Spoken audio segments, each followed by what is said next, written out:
toute chose. Parce que la Bible est claire. La Bible déclare que l'homme n'a pas autorité sur son propre souffle de vie. Quand tu te réveilles matin, même si on vient de te chasser de ton travail et que tu as la vie, bien aimé, il y a un bienfait de Dieu dans ta vie. Quelqu'un n'a pas dit amen. Il y a un bienfait, il y a le souffle de vie qui est là. C'est un bienfait. Mais c'est pour des futilités, on se plaint, on est attristé.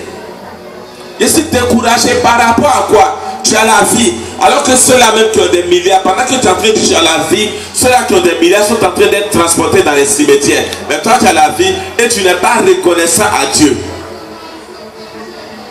Tu ne trouves pas de motif de louange à Dieu, de rendre gloire à Dieu. Ce matin, pendant que nous sommes là, allez-y voir dans les hôpitaux des personnes qui sont en train d'agoniser. Des personnes qui sont en train de rendre l'âme. Le bienfait de Dieu pour un enfant de Dieu, c'est le salut aussi. Qu'as-tu fait pour que dans ta famille, c'est vers toi, c'est toi qui reçois l'évangile. C'est un bienfait de Dieu. Et pendant ce temps, les autres sont des potentiels candidats à l'enfer. Mais toi, tu as le salut et tu ne vois pas cela. Et tu viens dans l'église, c'est toi qui es attristé, tu es lourd, qu'on dit de louer, le dirigeant obligé de chercher des formules, tout ça pour t'amener à louer. Bien aimé, on ne doit pas te manipuler avant que tu loues le Seigneur. On ne doit pas le faire. Quand on dit de louer Dieu, on s'élève. Puis on commence à louer. Quel que soit ce qui t'est arrivé, tu dois rendre grâce à Dieu. Parce que Dieu fait ce qui est bon pour nous. Il fait ce qui est bon pour ses enfants. Mais l'homme, comme je l'ai dit, l'homme est étant ingrat. L'homme ne regarde pas ce que Dieu a déjà fait. Mais c'est ce que Dieu n'a pas encore fait qui l'intéresse.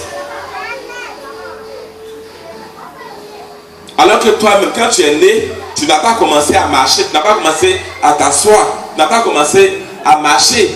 Il y a eu des étapes. Tu es venu en Christ, il y a aussi des étapes. Mais on veut brûler les étapes.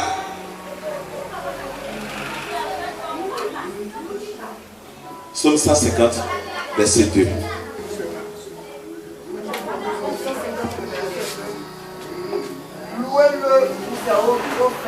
Louez-le pour ses hauts faits. Louez-le selon l'immensité de sa grandeur. Louez-le selon l'immensité de sa grandeur. À cause des bienfaits de Dieu, tu dois le louer. Alléluia. À cause de ce que Dieu a fait pour toi, pour la santé qu'il te donne, tu dois le louer. Pour l'air que tu respires, tu dois le louer.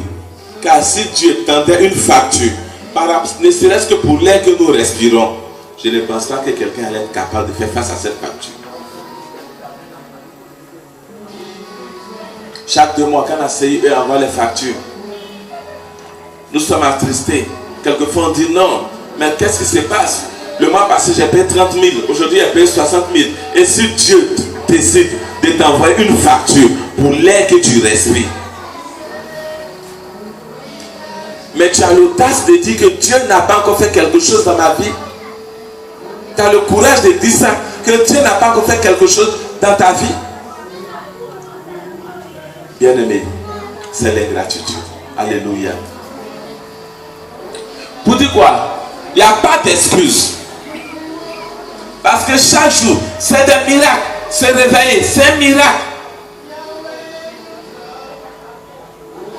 Pouvoir même aller à la scène, c'est un miracle. Il y a des personnes qui se lèvent, n'arrivent pas à aller à la scène, ils meurent dedans.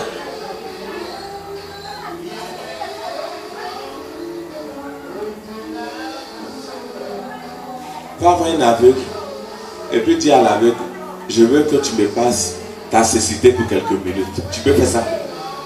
Mais quand tu regardes quelqu'un qui est aveugle et toi, tu as la grâce d'apprécier toute la créature de Dieu, tu ne peux pas dire Dieu merci.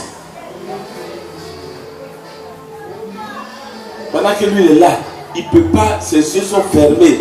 Il est là, c'est comme un mort vivant. Mais toi, tu vis, tu vois, tu ne peux pas dire Dieu merci. Quand tu regardes des handicapés, Des personnes qu'on est obligé de soulever pour qu'ils aillent à la selle. Et toi, tu es là, tu vois ça, tu viens, Dieu m'aime. Mariage, depuis la mariage, là, Dieu m'aime. Je te dis, mariage, là, c'est comme une grosse villa. Ceux qui sont dedans cherchent comment sortir. Toi, tu es dehors, tu cherches comment rentrer. Alléluia. Ça qui est la vérité. On ne sait pas apprécier les grâces de Dieu. On ne sait pas apprécier. Tous les jours, c'est des bienfaits de Dieu. Je me rappelle de cette maman qui a perdu son enfant. Pour que nous avons prié pour l'enfant. Et l'enfant est décédé. Elle m'a appelé, elle dit papa, je te fais une action de grâce. J'étais étonné, je n'ai jamais vu ça. Elle vient de perdre son enfant. Au lieu de me maudire pour dire, c'est toi qui as prié, puis l'enfant est mort là. Elle me fait une action de grâce. Pourquoi? Parce qu'elle a compris que tout ce que Dieu fait est bon. Cet enfant-là, il pouvait être un grand sorcier dans sa vie. Alléluia. Il y a d'autres même, oh, j'ai fait depuis là, je cherche enfant. Pour ça, c'est bon, je ne peux pas dire le Dieu, tu crois à Dieu. Il y a des gens qui ont des enfants, quand il est à l'enfant, il veut que l'enfant m'aime, mais l'enfant ne m'aime pas. L'enfant là, il est mongol, il est bizarre, prospect, il est là. Quand on rentre dans la maison, il ne veut pas se cacher, tu le caches, il fait tout, il rentre, il sort, il est devant. Alléluia. Et tu es là, il ne meurt pas, tu fais tout, il ne meurt pas. Toi, c'est à cause d'enfant là. Celui qui, à cause d'enfant, veut laisser Dieu, j'ai pris que Dieu lui donne ce genre d'enfant.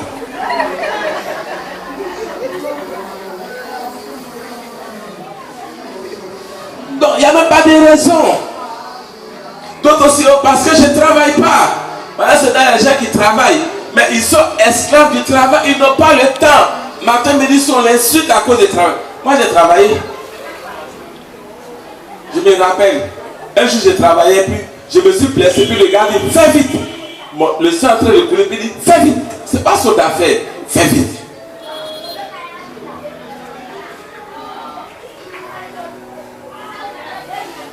Donc même quand on te renvoie de ton travail, l'odieux, certainement, Dieu veut que tu te reposes pour un temps. Alléluia. Et quand tu vas commencer à louer Dieu, quand le temps du repos va passer, Dieu va te donner un travail excellent.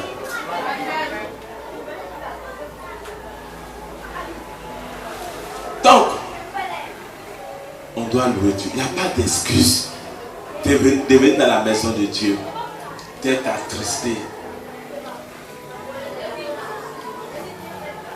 Depuis là. Alléluia. Un géant qui m'a dit, papa, si cette année Dieu ne fait rien pour moi, il dit,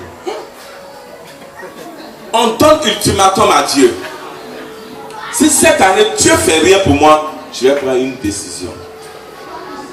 Je n'ai rien dit. Le lendemain, je l'ai appelé. Il dit, ma fille, quand tu regardes tes deux enfants là, Dieu n'a rien fait. Parce que quand je l'ai évangélisé, la personne était célibataire. La personne vivait chez ses parents. Quand tu regardes ton mari là, Dieu n'a rien fait. Quand tu regardes ta maison, même si ce n'est pas une grosse villa, Dieu n'a rien fait. Elle dit, papa, je le mets en genoux et demande pardon. Il dit, non, pas demander pardon, donne ultimatum à Dieu. C'est-à-dire que Dieu n'a rien fait. Et tu as le courage de dire, si cette année Dieu ne fait rien pour moi, bien aimé, s'il ne fait rien, que tu le laisses, ça va changer son nom. Il va arrêter de s'appeler Dieu. Il ne va pas cesser d'être Dieu. Il a dit que si on refuse de l'adorer, il va même susciter quoi? Des pierres.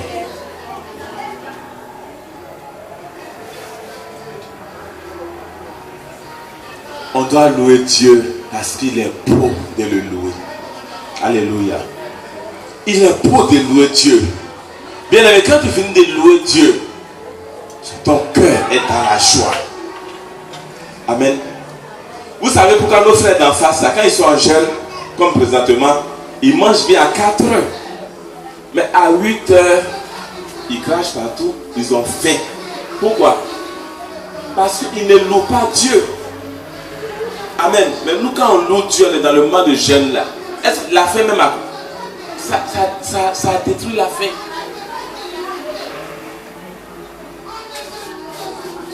Nous lisons Psaume 447, verset 1. Louez l'Éternel. Louez l'Éternel. car il est beau de